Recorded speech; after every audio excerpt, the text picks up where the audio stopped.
नाज़रीन, कत्ल एक इंसान का जब हो जाता है तो सारी इंसानियत के कत्ल के मुतरादिफ होता है। यानी आज हैदराबाद और पुराने शहर के अंदर आए दिन कत्ल की वारदात इतनी भीड़ बढ़ चुकी है कि वाकई ये लगता है कि अब हैदराबाद भी उत्तर प्रदेश की तर्ज पर चल रहा है।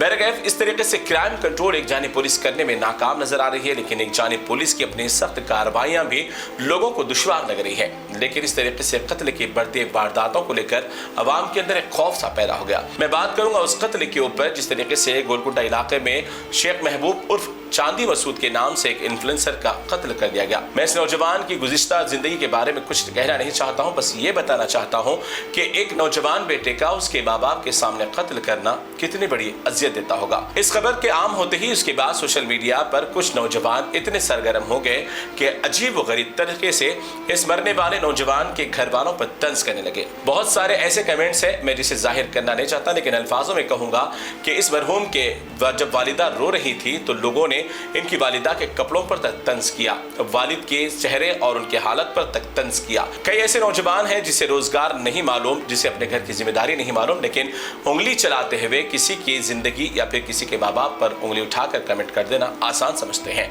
बड़े दुख और अफसोस की बात है कि आज इंसान के अंदर इंसानियत इतनी मर गई कि किसी की नाश पड़ी हुई है, किसी एक बेटे की नाश अपने उसके माँ बाप के सामने कटी पड़ी है और लोग अपने राय मशवरे देते हुए गैर गलत अल्फाजों का इस्तेमाल कर रहे हैं। मैं इससे जुड़ी बात नहीं कर रहा हूं, बल्कि कई ऐसे वाकयात में जब लोगों के साथ बुरा होता है तो लोग बुरे के अंदर और मजे लेते हैं कि अगर यही बुरा अगर आपके साथ एक दिन हो जाए तो फिर आप उस वक्त क्या कहेंगे। सोचिए, जब यही मसूद चांदी हो या फिर कोई और हो, जब उसके माँ बाप के सामने उसका कत्ल किया जा रहा हो तो उनके सीने पर क्या दर्द होगा, उन पर क़यामत सुगरा के पहाड़ कैसे टूट पड़े होंगे। अगर आपके सामने अपना कोई घर वाला जमीन पर गिर जाता है और उसे चोट लग जाती है तो फिर आपके मुंह से चीख निकलती है। कुछ गम ऐसे होते हैं कि जो जबान से सुनाई नहीं जाते या फिर आंखों से दिखाई नहीं दे जाते, लेकिन जिनके सीनों में दर्द का समंदर उमड़ पड़ा होता है, उसका दर्द वही जानते हैं। तो मैं नौजवानों से गुजारिश करूंगा कि आप भी अपनी ज़िंदगी को बदलें और किसी को तर्ज पर चलते हुए कमेंट्स करना बड़ा आसान है, लेकिन यही कमेंट अगर आपकी ज़िंदगी में पलट कर आपके साथ हो जाए